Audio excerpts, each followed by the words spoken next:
L'Université Saint-Paul, c'est une université de petite taille, une université catholique qui compte à présent 1150 étudiants, répartis presque moitié-moitié en étudiants de premier cycle et étudiants de cycle supérieur. Nous comptons 4 facultés, dont 3 facultés dites ecclésiastiques, qui donnent des formations spécialisées en droit canonique, théologie, philosophie. Nous comptons aussi une faculté civile à l'intérieur de l'université, qui est une faculté des sciences humaines. Nos formations sont offertes entièrement en français et en anglais. Ça veut dire que l'étudiant peut faire son parcours en français uniquement ou s'inscrire dans un programme en français, mais choisir de prendre quelques cours en anglais tout en faisant les travaux ou l'examen en français pour se rassurer un peu. Donc, c'est un environnement intéressant pour quelqu'un qui veut renforcer l'anglais langue seconde. Là, c'est un peu un projet pilote. Les étudiants, normalement, feraient 2 ans ici et compléteraient une année à Ottawa, l'Université Saint-Paul. Et puis, je pense que au-delà de ce projet, je pense qu'on peut voir aussi naître d'autres synergies parce qu'on sent qu'il y a une connivence au niveau des valeurs. Aussi au niveau de... Chez nous, on dit... en fait, c'est relié à la façon d'habiter le monde. Une certaine débrouillardise qui est liée à la créativité et à l'innovation. Donc, on sent qu'il y a une parenté d'esprit à ce niveau-là. Puis, on a vraiment besoin de mettre en œuvre tout ce qu'on peut de ce côté-là, du côté de l'innovation sociale, du côté de l'entrepreneuriat et de l'innovation. Les problèmes auxquels nous sommes confrontés sont tellement complexes.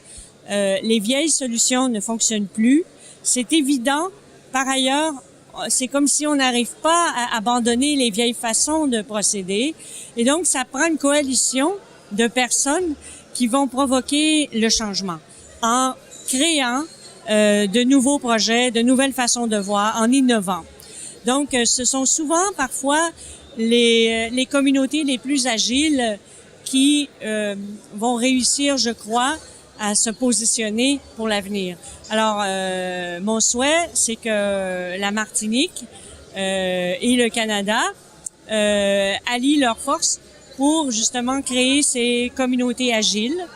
Et puis, comme le dit si bien la thématique de nos 2 universités, qu'on puisse ensemble changer la face du monde. Nous avons été attirés par ce projet qui vise à la fois des formations uniques, interdisciplinaires, et puis qui veut aussi contribuer au développement de la communauté ici en Martinique.